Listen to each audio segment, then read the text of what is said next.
Bueno, muy buenas noches. Quiero primero agradecerles a todos ustedes como GLS, porque desde que empezamos con ustedes desde julio del año pasado, hemos tenido un apoyo prácticamente desde el inicio.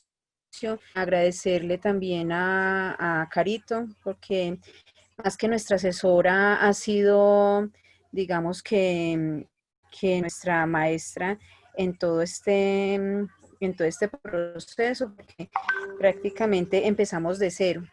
Tenemos unos compañeros que si bien ya tenían un entrenamiento previo, con las nuevas tecnologías que salen a diario, pues se nos hacía un poquito difícil el entrenamiento, pero con la paciencia pues que ustedes nos han tenido, toda la asesoría y sus enseñanzas, pues hemos sacado adelante muchísimas terapias hasta el día de hoy. Entonces quería simplemente agradecerle a Carolina Nieto, agradecerle al doctor Mario por la charla de hoy, por sacar este espacio que ustedes mantienen pues muy ocupados. Y agradecerle también a Natalia Ochoa, quien fue la que hizo la logística con Carito para que pudiéramos empezar este nuevo ciclo de entrenamiento sobre terapias de reemplazo renal continuas. Entonces, Carito, muchísimas gracias y al doctor Mario también muchas gracias. Al doctor Mario muchas gracias por sacar también un espacio porque ha estado muy ocupado en estos días de charla en charla. Y nada, gracias a todos y a los asistentes también, a los enfermeros. Luisita, no, muchísimas gracias por tus palabras. Es muy gratificante, obviamente, para nosotros como empresa y realmente pues lo hacemos con todo el gusto y todo el amor. Tú sabes que estamos siempre disponibles para lo que ustedes necesiten. Entonces, no, muchísimas gracias. Muchas gracias, tengo sudando las manos. Gracias. Bueno, entonces vamos a comenzar hoy como esta revisión de tema con el doctor Mario Javier Serna. El doctor Mario es internista de la Universidad CES de Medellín, especialista en nefrología de la Universidad Militar Nueva Granada del Hospital Militar y Hospital Militar de Bogotá. Es nefrólogo del Hospital San Jorge de Pereira. Es internista y nefrólogo de Oncólogos del Occidente, nefrólogo pues de la Clínica San Marcel y adicional a eso es docente de la Universidad de Manizales y docente de la Universidad Tecnológica de Pereira. Entonces, para nosotros como GLS también es muy grato poder contar con ustedes, con su asistencia, con su participación. Y nada, Doc, ya tiene ahí la plataforma lista para que comience. Muchísimas gracias. Al final podemos hacer como el intercambio de preguntas o si el doc considera o quisiera de otra manera, está bien, lo podría decir, o si no, al final pues por el chat o activando pues el micrófono y la pueden realizar. Listo. Entonces iniciamos. Muchas gracias por su participación. Listo. ¿Me escuchan todos bien, cierto? Perfecto, doctor. Bueno, muy buenas noches nuevamente. Muchas gracias a Carolina por la presentación. El objetivo de esta charla pues, es hacer un pequeño recorderis de las diferentes modalidades de terapias lentas continuas, una parte diferencial con respecto a la parte intermitente y con la parte híbrida, y poder llevar a todos un mensaje de cómo es que más o menos vamos a llevar al paciente por las diferentes modalidades y que es un paciente que vamos a tener de una forma dinámica, cambiante todo el tiempo y que podemos alternar entre las diferentes terapias que vamos a disponer. Actualmente pues tenemos la posibilidad, nuestra clínica San Marcel, de tener acceso a todas estas tecnologías y poderlo hacer de la mejor forma pues versus lo que he logrado ver aquí y pues versus lo que se ve en otras instituciones. Estamos bastante aventajados en esta parte. Entonces, la primera parte que les quería pues, recordar es el impacto que tiene la lesión renal en el paciente hospitalizado. Un paciente en sala general puede tener hasta un 7% de incidencia de lesión renal aguda. Cuando este paciente ingresa a unidad de cuidado intensivo, vemos cómo incrementa progresivamente este riesgo y podemos elevarlo hasta un 30%. Cuando vemos que este paciente presenta lesión renal aguda, tiene una disfunción orgánica múltiple, tenemos que hasta un 50% de ellos va a incrementar su mortalidad, y cuando requiere un tipo de terapia sustitutiva renal podría llegar a una mortalidad hasta del 80%. Los manejos convencionales actuales, pues, están el manejo de líquidos en la fase inicial de reanimación para las múltiples patologías del paciente crítico, y actualmente, pues, contamos con grandes ventajas de monitoría con dispositivos como el Pico, que nos mencionaba la semana pasada el doctor Marín en su charla. Tenemos también forma de realizar ecografía de cava y poder evaluar volúmenes y podernos guiar en la parte de reanimación. Debemos recordar claramente que es muy importante la fase inicial de reanimación con líquidos endovenosos, pero también tenemos que recordar que excedernos crea un aumento en la presión intraabdominal, y todo esto nos va a generar una repercusión que es isquemia en ese momento, de hipoperfusión renal, traducida pues en elevación de azoados y pues incremento en mortalidad. Además de ello, pues tenemos la forma de poder ajustar los diferentes fármacos, evitar múltiples nefrotóxicos que se pueden, digamos, evitar hasta el máximo posible dentro de nuestro manejo, y pues el ajuste de los mismos durante su estancia. Esta es la parte pues de cómo es la mortalidad o cómo se comporta la mortalidad de acuerdo a la escala Rifle. Recordemos que pues no hay grandes diferencias en la clasificación de lesión renal aguda actual, bien sea que utilicemos CADIGO, Rifle o AKIN. Realmente los parámetros cambian muy poco, pero si vemos cómo, por ejemplo, en Rifle, vemos cómo la mortalidad se incrementa notoriamente en F, equivalente pues al AKIN 3 o al CADIGO 3, hasta en un 26.3% pues de los pacientes. Es allí donde empieza a cobrar pues importancia el qué más vamos a hacer con los pacientes de aquí en adelante. Tenemos, cuando un paciente reúne los suficientes criterios para el inicio de terapia de soporte renal, diferentes alternativas, dentro de los cuales vamos a pensar en una hemodiálisis intermitente con sus respectivas ventajas y desventajas, terapia sustitutiva de tipo híbrido, en la cual hablamos de terapias de diálisis de baja eficiencia, que lo que nos muestra es una hemodiálisis similar, pero con tiempos más prolongados y flujos de dializante mucho más bajos, que nos permiten una estabilidad hemodinámica superior versus la terapia intermitente, que es mucho más corta y pues tenemos muchos más riesgos desde el punto de vista hemodinámico. Y por último, las terapias lentas continuas. Si bien es cierto que la hemodiálisis nos saca de muchos problemas, contamos con que hay pacientes con un estado hemodinámico bastante complicado y que pues deja de ser una buena alternativa a la hemodiálisis, no solo por la inestabilidad hemodinámica, sino por la rápida remoción de solutos que nos crea hipertensión endocraniana y pues nos va a aumentar un poco más las complicaciones del paciente. Las terapias sustitutivas de tipo híbrido, que pueden ser también administradas pues, por las unidades renales con las que contemos y con las que haya convenio en las diferentes EPS, pues nos muestran que pueden ser algo más prolongados, son tiempos de 8 hasta 10 horas, pero pues usualmente no nos las ofertan por los costos que le acarrean a estas mismas IPS.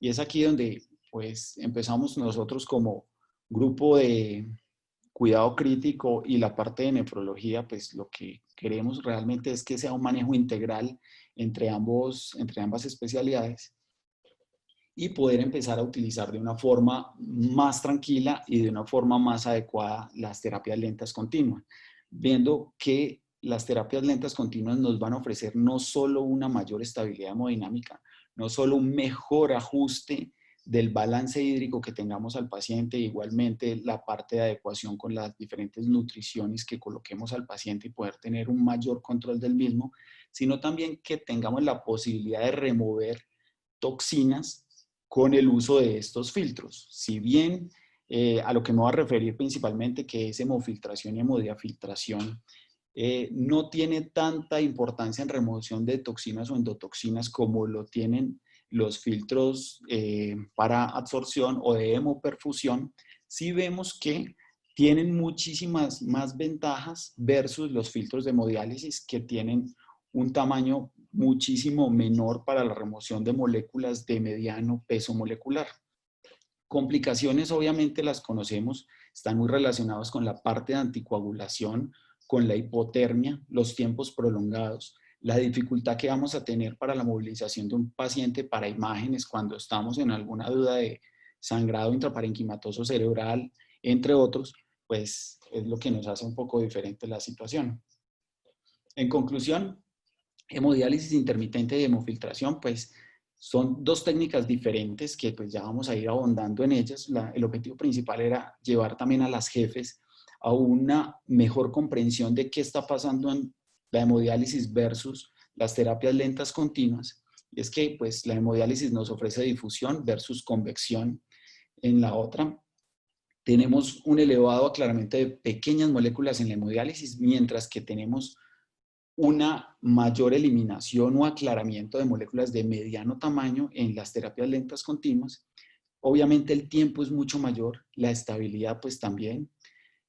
¿Y quién la va a hacer? Definitivamente las hemodiálisis intermitentes las va a prescribir el nefrólogo, pues que pertenezca a la IPS que nos está prestando el servicio.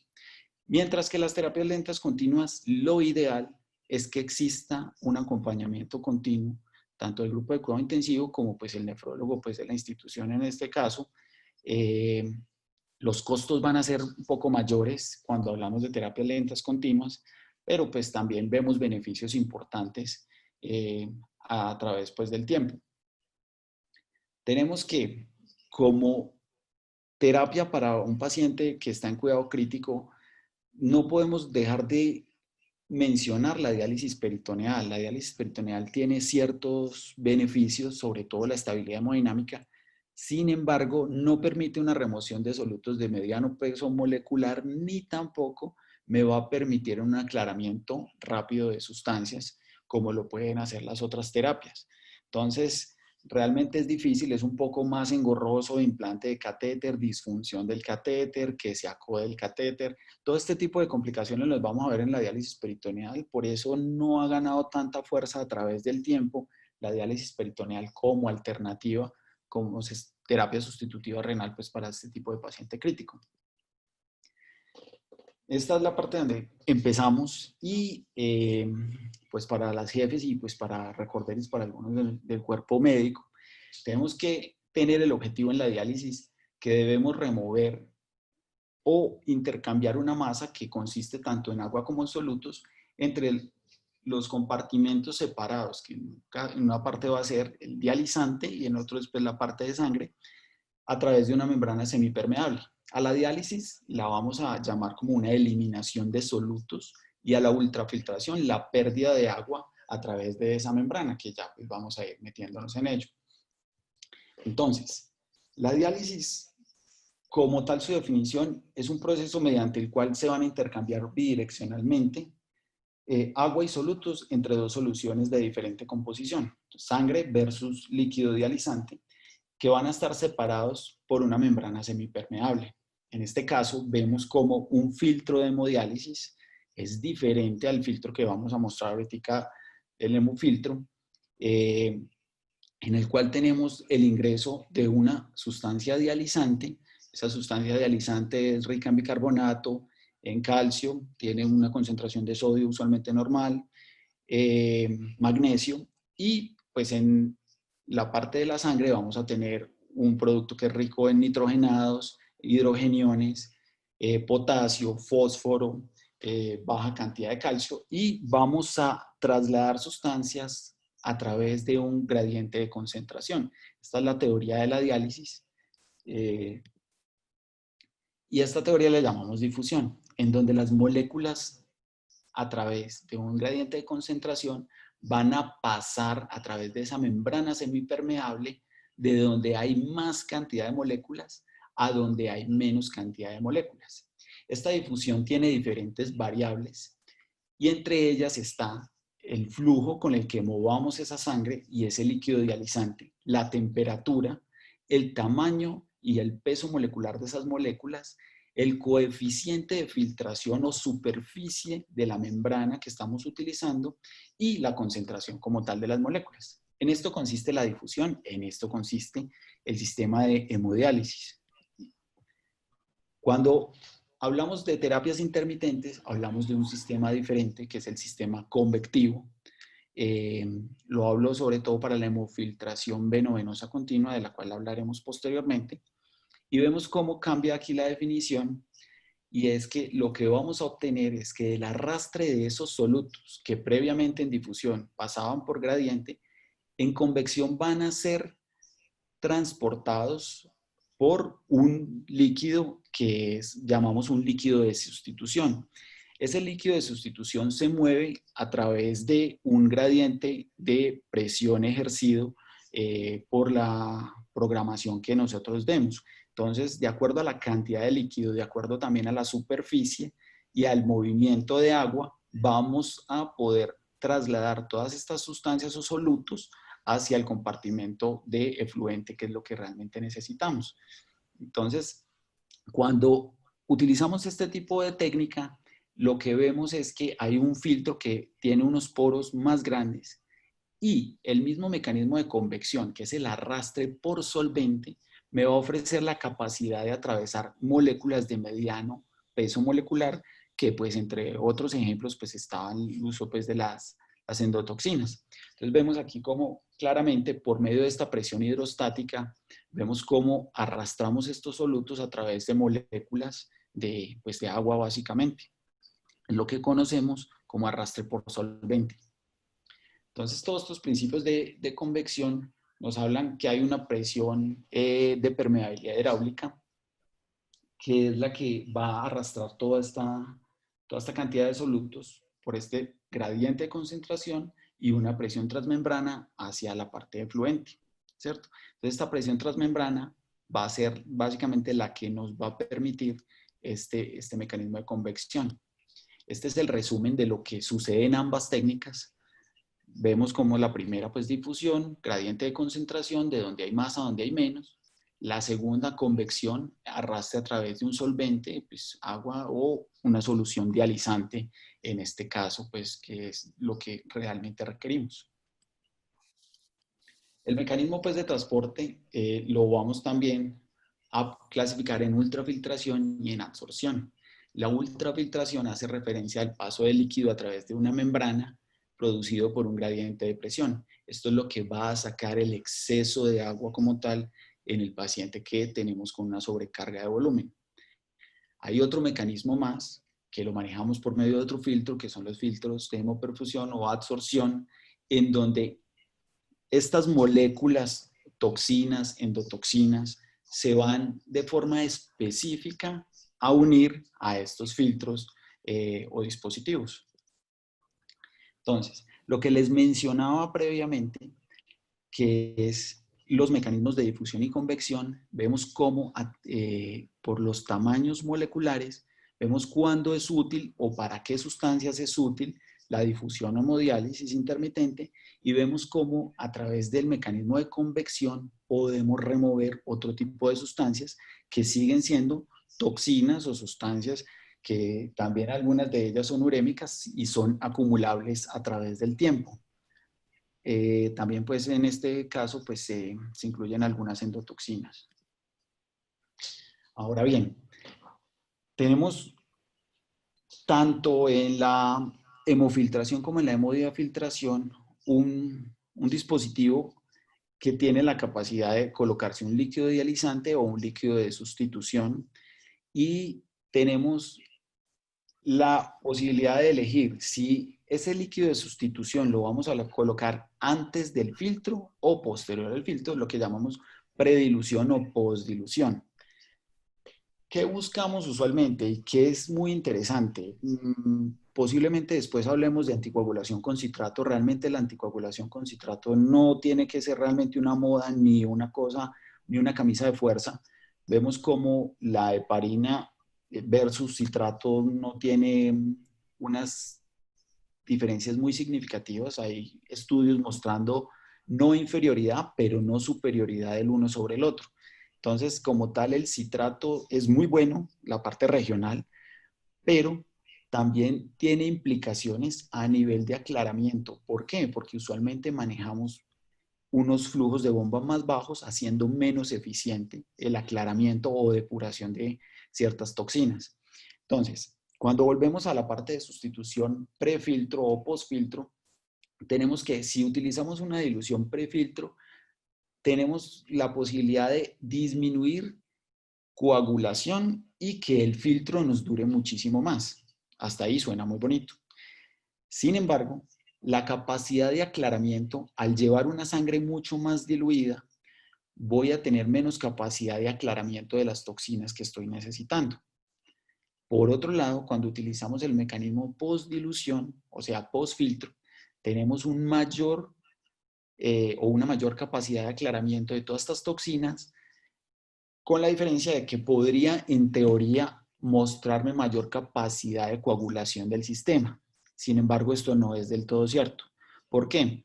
Porque manejamos una bomba que es la PVP, que me está prácticamente haciendo un mecanismo similar, obviamente con menos volumen que la parte sustitutiva, ¿cierto? Entonces, esa es como la diferencia de cuando nos hablen prefiltro, postfiltro. Entonces, para las jefes, idealmente, y pues para los doctores de mi elección y pues los estudios realmente no muestran grandes diferencias, pero sí a través del tiempo podemos ver que el uso de postfiltro o postdilución es mucho más eficiente versus predilución. Ese es un concepto pues que es de gran objetivo que quede supremamente claro. Estos son los diferentes filtros. El filtro de hemodiálisis, el de abajo que les mencionaba previamente, y el filtro del hemofiltro o hemodiafiltración, las diferentes entradas y salidas de entradas de líquido dializante y salida de efluente como tal, versus pues el filtro de abajo. Esto es pues la diferencia entre los filtros. Bueno. Estas son las formas o perfiles de depuración de acuerdo al tamaño molecular de las diferentes sustancias. Vemos cómo la hemodiálisis tiene menor capacidad de arrastre de sustancias de pequeño peso molecular versus la hemofiltración y hemodiafiltración y versus pues un riñón totalmente sano donde tenemos absoluta capacidad de arrastrar tanto moléculas de pequeño peso molecular, mediano y gran tamaño molecular y reabsorción tubular de acuerdo a la necesidad y a la homeostasis renal que estemos manejando. Bueno, entonces, ¿qué tipo de terapia vamos a utilizar? Aquí yo quería mencionarles las diferentes terapias que hay.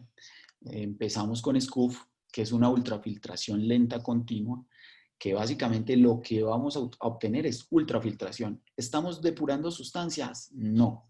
Estamos simplemente sacando líquidos. Ahorita vamos a hablar de cuáles son las indicaciones claras de utilizar un SCUF. Un SCUF se puede utilizar en una máquina de terapia lenta continua como es la Prismaflex, o bien la podemos utilizar en una terapia de hemodiálisis convencional. En esa misma máquina simplemente no ponemos dializante y solamente nos dedicamos a través de presión transmembrana a obtener un ultrafiltrado y disminuir la sobrecarga hídrica del paciente. ¿Qué es lo ideal? Como yo no necesito depurar sustancias, solo disminuir volumen, lo que yo requiero es que ese riñón tenga capacidad de aclaramiento, ¿sí? Hay muchos riñones que no son muy buenos para filtrar, pero todavía tienen capacidad de aclaramiento, versus algunos que pues pasa lo contrario, como es lo que suele suceder cuando un riñón viene mejorando. La hemofiltración venovenosa continua lo que va a manejar es tanto convección, que lo mencionamos previamente, como ultrafiltración. Entonces tengo esa capacidad de arrastrar sustancias, de depurar y obviamente pues voy a disminuir la sobrecarga de volumen. La hemodiálisis venovenosa continua, vemos cómo ya es difusión y ultrafiltración, no arrastro sustancias de mediano peso molecular, estas se me quedan, la inestabilidad hemodinámica pues sucede y pues cada paciente obviamente va a tener su indicación. Y por último, la hemodiafiltración venovenosa continua, en donde vemos cómo aumenta el espectro y ya tengo convección, tengo difusión, porque tengo un líquido dializante, no solo un líquido sustitutivo que cumple papel de convección, sino que también tengo un líquido dializante a través de un mecanismo de contracorriente. Entonces voy a obtener también difusión, Además de ello, este filtro me permite tener una capacidad leve de absorción y la capacidad de ultrafiltración.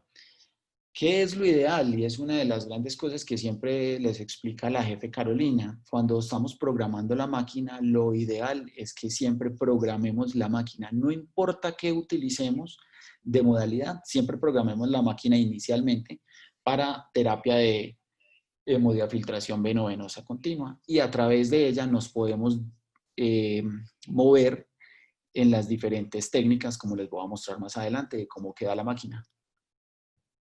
Ahora bien, la parte más importante, esta es una parte muy importante para el nefrólogo y para el intensivista, y es qué voy a formular, qué parámetros requiero yo para poder adecuar a este paciente.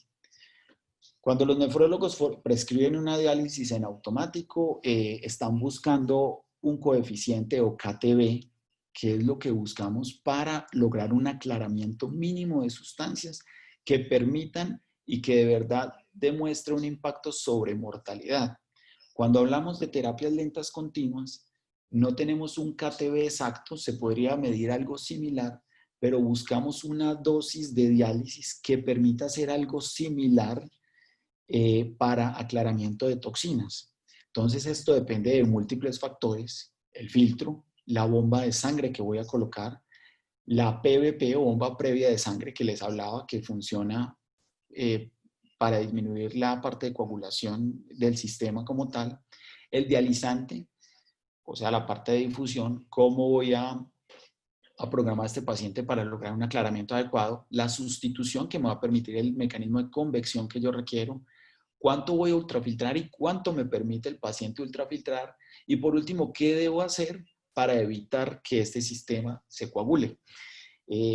Realmente mi experiencia a través del tiempo, que obviamente no es tan grande como la de muchos otros nefrólogos que van adelante de mí en años y en tiempo de experiencia en estas técnicas, me ha mostrado que definitivamente sí debemos utilizar anticoagulante. Hay formas de prescribir terapia solo con flujos, pero la duración de estos filtros no supera las 30 horas, 32 horas, y eso pues obviamente es complejo para una EPS estar autorizando más filtros, pues precisamente por este tipo de situaciones. Los filtros con los que disponemos, los que tenemos al alcance, son el 60, el 100 y el 150 ST. Lo que usualmente utilizamos en adultos es el ST150. Este tiene una superficie de 1.5 metros cuadrados versus los otros que tiene 0.6 y 1 metro cuadrado, pues están utilizados para personas menores de 50 kilos o para población pediátrica más pequeña.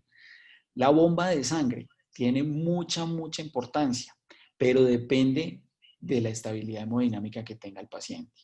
Si tengo un paciente que nos permite tener una bomba de sangre siquiera superior a 180 mililitros por minuto, eso es una ganancia importante porque me va a permitir también cuidar este sistema y disminuir la posibilidad de coagulación del mismo. La PVP es la bomba previa de sangre. Usualmente siempre manejamos volúmenes entre 300, 500 centímetros aproximadamente. El líquido dializante va de 500 a 2000 centímetros por hora. La sustitución también. La ultrafiltración obviamente es netamente dependiente a la tolerancia que tenga el paciente y a la estabilidad hemodinámica del mismo. De hecho, podemos empezar muchas terapias simplemente ajustando a que este paciente las primeras horas se dedique a la parte de aclaramiento de sustancias y no a la pérdida, ¿sí? Simplemente no ganar más, pero tampoco perder. Y la bomba de heparina, que pues la dosis recomendada actual es un bolo inicial de 40 unidades por kilo inicial y posteriormente entre 5 a 10 unidades por kilo hora, con un objetivo fundamental que es mantener un TTP siquiera superior a 60 segundos. Entonces, volvamos al SCUF, por donde empezamos. Entonces, ¿cuáles son las indicaciones importantes del SCUF? Uno, es la sobrecarga de volumen. Dos, la falla cardíaca refractaria a diuréticos. Nosotros en la clínica, pues actualmente tenemos la posibilidad de utilizar CardioSmart Podemos utilizar más CardioSmart que hacer un SCUF. Es obviamente un catéter menos invasivo y es mucho más práctico utilizar el sistema CardioSmart. Sin embargo, con los sitios que no disponen del mismo, sabemos que existe esta modalidad y podemos ofrecerle esto al paciente. ¿Qué otro tipo de pacientes se benefician? El paciente con síndrome nefrótico refractario al uso de diuréticos, al bloqueo tubular que se les ofrece y que vienen deteriorando progresivamente su función renal asociado a el uso de estos diuréticos y ofreciéndonos además hipernatremias secundarias. Los síndromes edematosos refractarios, pacientes posoperatorios de cirugía cardiovascular con sobrecarga de volumen y, como les mencionaba previamente, el requisito principal es que este paciente tenga capacidad de aclaramiento, o sea, que tenga todavía una función renal aceptable, pero que su capacidad de ultrafiltración sea baja, poca respuesta al uso de diuréticos, hipoalbuminemia. Recordemos que la hipoalbuminemia tiene un alto impacto sobre el uso de diuréticos y vamos a requerir unas dosis mayores y por ende vamos a tener más efectos adversos relacionados con el uso de los mismos. Entonces, ¿qué es lo que está pasando allí? El mecanismo de ultrafiltración, vemos como el volumen de ultrafiltración del líquido del paciente pasa a través de una membrana y por un gradiente transmembrana vamos a pasar simplemente agua del paciente, ¿sí? Usualmente esto es isotónico, no estamos perdiendo sodio, no está pasando ningún cambio electrolítico realmente porque no estamos utilizando los diuréticos que nos ofrecen como efecto adverso esta situación. La dosificación de la ultrafiltración o SCUF es variable de acuerdo pues, al líquido que necesitemos extraer. La sugerencia en las bombas de sangre es que sea mayor de 150, obviamente por el riesgo que tenemos de coagulación, y que sea menor de 300. Las PVP, que es el líquido previo a la bomba, como lo mencionamos previamente, más o menos entre 300 y 800, sugerencia 450, 500 máximo. No se utiliza, óigase bien, ni líquido dializante ni líquido de sustitución post-filtro, como lo mencionábamos previamente. Y la ultrafiltración, podemos ir de 100 centímetros a 1000 por hora. La idea es no llegar a estos 1000 por hora porque la inestabilidad pues, va a ser mucho mayor, más en el tipo de pacientes que los vamos a utilizar. Y la heparina, pues de acuerdo al esquema y tiempos que llevemos con el paciente. Así es la forma en cómo nos va a quedar la máquina. Si ustedes miran la parte inicial, lo que les mencionaba, lo que siempre nos enseña la jefe Carolina, y es que siempre tengamos la máquina en la función inicial. Miren que arriba dice hemodiafiltración venovenosa continua, y el que le estamos suministrando en este momento es un SCUF, la parte derecha superior. Vemos cómo la bomba de sangre, de acuerdo a la recomendación que les daba previamente, allí está en 250, la PVP está en 300, no hay líquido dializante ni sustitución, la eliminación de líquidos en este paciente está a 250 por hora y tenemos un efluente de 553, que sale de la suma de lo que estamos perdiendo más la PVP más la dosis más la parte anticoagulante. Bueno. En cuanto a la hemofiltración venovenosa continua. Entonces, ¿qué pacientes se benefician de este tipo de terapia? Aquellos pacientes que tienen una lesión renal aguda, los que presentan lesión renal aguda más sepsis, o los que tienen lo previo más sobrecarga hídrica, que tengan hiperpotasemia, acidosis metabólica refractaria y la rhabdomiolisis, entre otras. Esta es una de las grandes ventajas que tenemos. Recordemos que remover mioglobina no es tan viable por medio de una hemodiálisis. ¿Por qué? Por el tamaño de la mioglobina. Es un tamaño superior a 5000 Daltons, que es lo máximo que nos permite filtrar un filtro de hemodiálisis. Entonces, en rhabdomiolisis, la hemofiltración venovenosa continua cobra una importancia altísima. También en trauma encefalocraniano y enfermedad renal crónica. La hemofiltración, vemos cómo en el diagrama acá cambia. Tenemos la solución de reemplazo que está entrando al paciente, nos está ofreciendo un mecanismo de convección, ¿sí?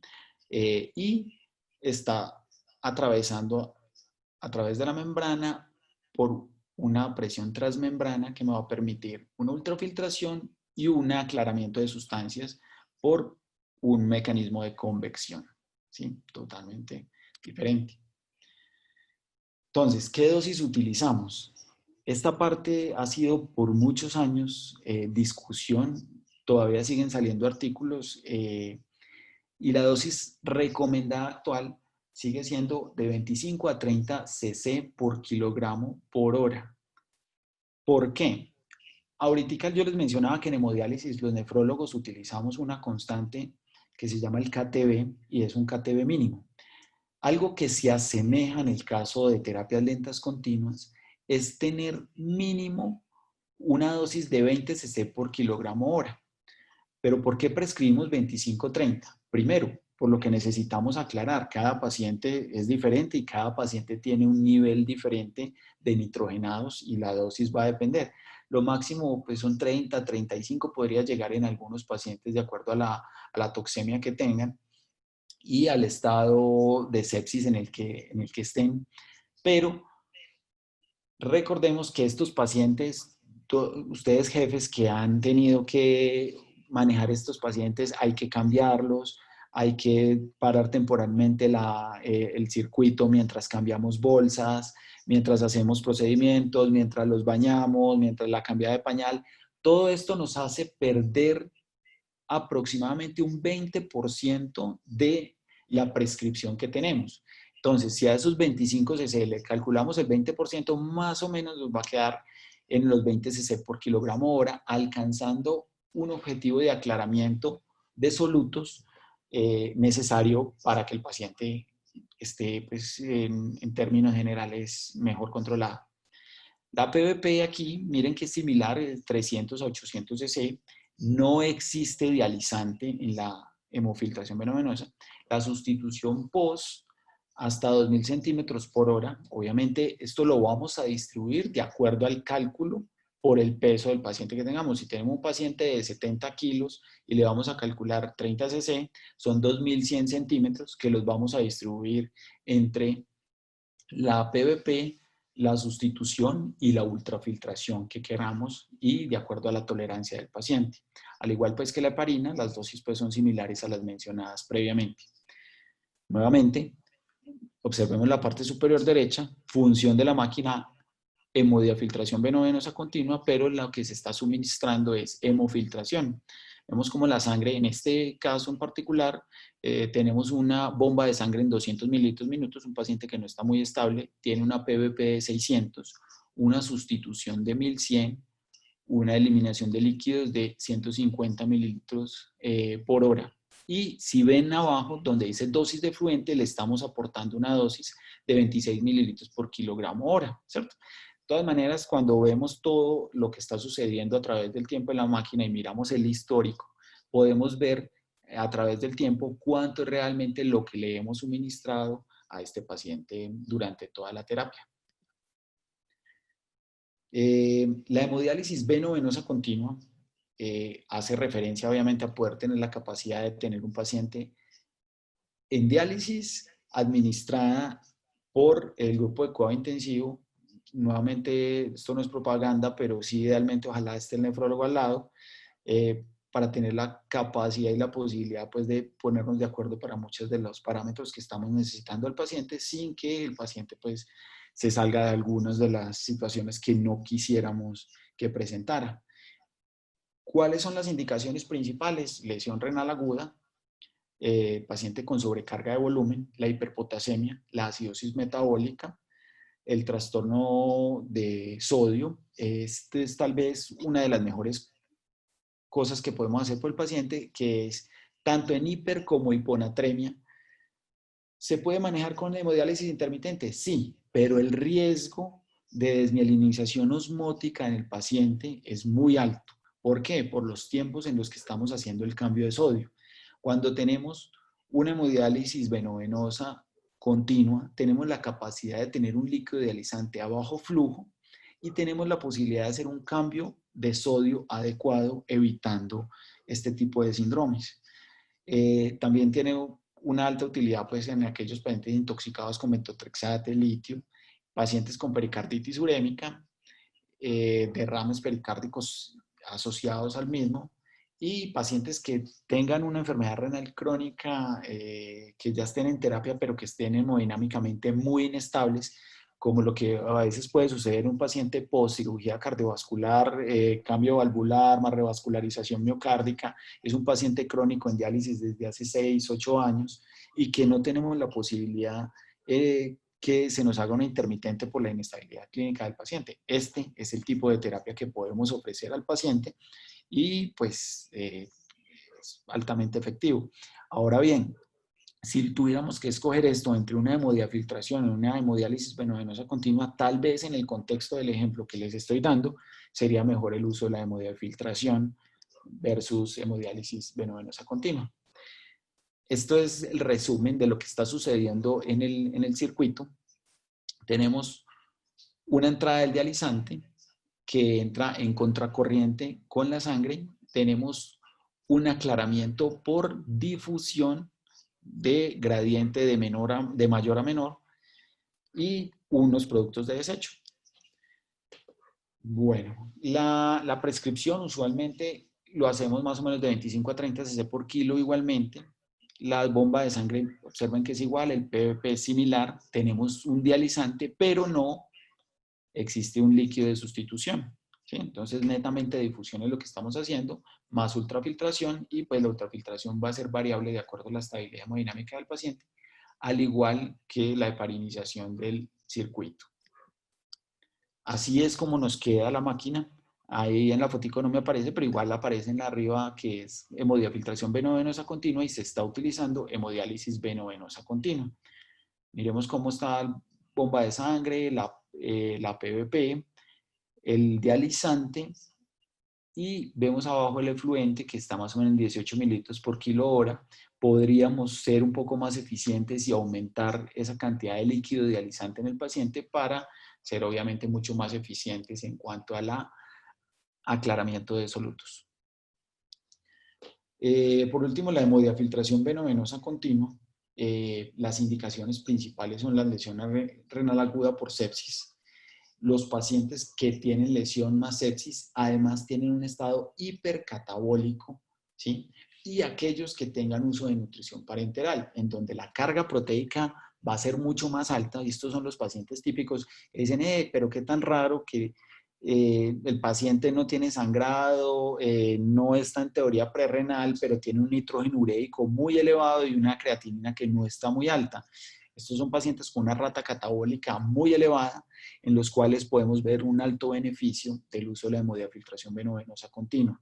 Entonces podemos tener un mejor control de aquel paciente que tiene soporte nutricional, aquel que está con shock séptico y con un soporte vasoactivo elevado, algunos que van a requerir también inotropía y la sobrecarga de volumen. Dentro de las publicidades que hay que hacerle a este tipo de terapia, está también la acidosis láctica, sobre todo la que está asociada al uso de fármacos como las biguanidas. Hoy por hoy se siguen viendo pacientes que están en diálisis y les formulan metformina, y pues esos pacientes la mortalidad es supremamente elevada por acidosis láctica. Es la mejor forma de poder extraer ácido láctico por medio de hemodiafiltración venovenosa continua. Las dosis, observen que es un poquitico más alta, veamos un rango hasta 35 cc por kilogramo hora. La bomba de sangre es similar, netamente dependiente de estabilidad de paciente, PVP igual, y vemos cómo aquí sí entran a jugar tanto el dializante como el líquido de sustitución post. Recordemos que tanto el líquido dializante como el líquido de sustitución es el mismo prisma 6, pero la diferencia la hace es el estado hidroelectrolítico y el estado ácido-base que tenga el paciente. Por eso allí tenemos que ser bastante juiciosos en qué vamos a colocar, si el paciente está muy hiperpotasémico o no, si podemos utilizar el BK4 o si en lugar de ello debemos utilizar un BK2 o un BK0, y observar también obviamente la cantidad de calcio que tiene el paciente, pues para poder jugar con estos parámetros. La ultrafiltración, pues netamente variable de acuerdo a tolerancia, y heparina, como se los he mencionado previamente. Esta es la forma como queda el circuito en este paciente. Vemos cómo está el flujo de bomba de sangre, el líquido de sustitución que está post, el dializante que es mucho mayor cantidad. En la hemodiafiltración venovenosa continua debemos buscar que la relación que nos quede entre distribución de líquido es que aproximadamente entre el 55 al 60% sea líquido dializante y el otro 45 o 40% sea distribuido entre PVP y líquido de sustitución postfiltro, ¿sí? Y pues heparina, pues como se les mencionaba previamente. Bueno, para la formulación de la terapia lenta continua, esto es tal vez la propaganda más grande que voy a hacer, y es que necesitamos absolutamente tener un acceso que sea muy efectivo. ¿Por qué? Porque muchas veces de pronto dicen, no, es que vámonos por la fácil, coloquémosle un femoral derecho, este paciente es muy complicado, de pronto nos sangra, pero este paciente que le colocamos un femoral derecho, muchas veces es un paciente con una sobrecarga de volumen muy alta y lo que a veces tenemos de dispositivo dentro de las compras médicas de nuestras instituciones son catéteres que de pronto no son muy largos. Entonces, ¿qué pasa? Gran parte del catéter lo consume el edema que tiene en el miembro inferior derecho el paciente. Entonces, no nos va a aportar un flujo adecuado, nos va a dar unas presiones muy negativas, la máquina va a empezar a pitar y por más heparina que le pongamos al paciente y por más flujo de bomba que deseemos, porque no va a pasar, no va a ser eficiente la terapia, se nos va a coagular el circuito. Entonces, ideal absolutamente punción en vena yugular interna derecha. Todos tenemos una forma diferente de colocar el catéter. A través del tiempo, pues uno ha podido evaluar dónde colocan los catéteres yugulares los intensivistas, dónde lo ponen los anestesiólogos y dónde los ponemos los nefrólogos.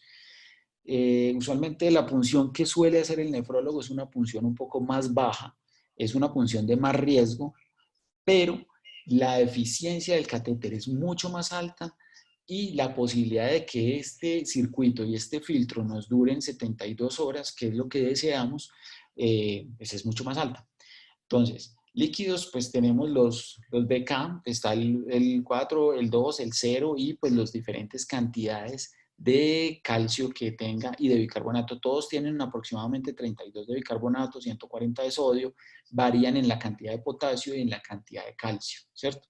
Esto también obviamente nos hace jugar con ellos si tenemos un sistema no montado con heparina, sino un esquema montado con citrato.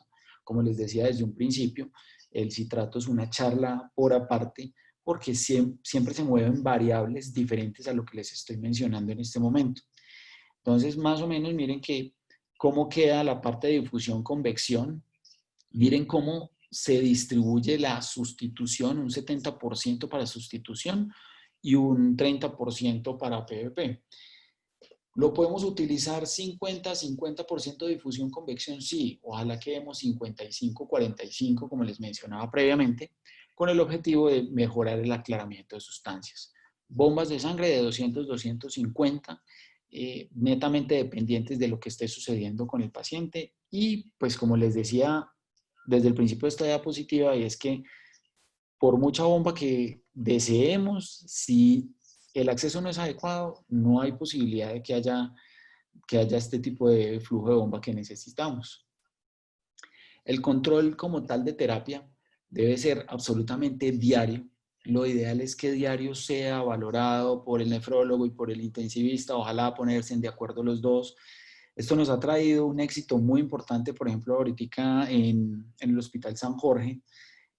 Yo sé que al principio tal vez no suena muy chévere que el intensivista y el nefrólogo, pero ¿por qué se tienen que poner de acuerdo si el dueño es el intensivista? Pero se han logrado cosas muy interesantes, sobre todo en sacar los pacientes un poquito más rápido de la UCI. Dos, la parte de ciencia es mucho más grande que lo que puede ser una sola especialidad opinando. Y tres, la duración de los circuitos es mucho más larga con el uso pues del acompañamiento de ambos especialistas allí, ¿cierto? Los tiempos que buscamos, como les decía, idealmente más de 60 segundos, 65 segundos de TTP. Cuando el paciente está sobre anticoagulado y no hay sangrado en el momento, lo ideal es tratar de no suspender la heparina. Simplemente lo que debemos hacer es disminuir la heparina. Podemos disminuir el circuito siquiera en un 70% de la dosis horaria y hacer un nuevo control siquiera en 3 horas y evaluar cómo están los tiempos. Cuando súbitamente suspendemos esta infusión de heparina, lo que nos encontramos a las 6 horas es un circuito coagulado. Y entonces se nos dañó todo lo bueno que habíamos hecho, digamos, las 18 o 28 horas previas a que sucediera esta situación. Luego de 48 horas de que un paciente esté en una terapia lenta continua, llámese hemofiltración, hemodiafiltración, debemos empezar a evaluar qué está pasando con fósforo y qué está pasando con magnesio. La posibilidad de dialitrauma es muy alta y las hipofosfatemias e insuficiencias respiratorias asociadas a hipofosfatemias pues son una realidad. Entonces, por eso la recomendación actual es, después de 48 horas, tener una medición adecuada. Control pues total, la parte de enfermería sí tiene que ser muy, muy estricta. ¿Qué está pasando con la nutrición? ¿Qué está pasando con los líquidos de los que se administran los medicamentos o los antibióticos? ¿Y cuánto está haciendo la ultrafiltración? ¿Cuánto tiempo estuvo parada la máquina o no? Y obviamente evaluar qué está sucediendo con diuresis. Tenemos que recordar que aquellos pacientes que están en terapias lentas continuas, usualmente su supervivencia renal es un poco más alta versus aquellos que estuvieron en terapia intermitente. O sea, la posibilidad de quedar crónicos es mucho más alta en intermitente versus lentas continuas. La evidencia no es tan grande, pero sí hay estudios que lo sugieren. ¿Por qué los estudios no son tan contundentes como quisiéramos? Porque todos toman variables diferentes, todos ingresan a terapia al paciente en diferentes tiempos. Algunos pacientes están más complicados que otros. Muchos de estos estudios muestran que las terapias lentas tal vez no fueron funcionales, pero porque obviamente pues eran pacientes con una carga de mortalidad muy alta de acuerdo a los diferentes scores que utilicemos o apliquemos. ¿Y por qué? Usualmente a este paciente que metieron una CRRT jamás lo hubieran metido en un sistema intermitente, entonces igualmente podían fallecer en el de intermitente, inclusive mucho más rápido, o jamás fueron candidatos a terapia intermitente. El control de la diuresis, como les mencionaba, cuando decimos que hay una recuperación, digamos que el paciente que esté orinando más de 400 centímetros al día, después de pasar de estar anúrico, podemos pensar en que el paciente haya ido ganando capacidad de ultrafiltración. ¿Gracias a qué? A que tenemos flujos más lentos, a que tenemos una mayor estabilidad hemodinámica, a que estamos presentando menos isquemia renal asociada a hipotensión. Entonces, todo esto pues está muy a favor de todo. Bueno, con esto pues culmino. Les quería dar las gracias por su tiempo y su paciencia. Espero pues que esto hayamos alcanzado algunos objetivos o expectativas que tenían algunas de las personas que están en la charla.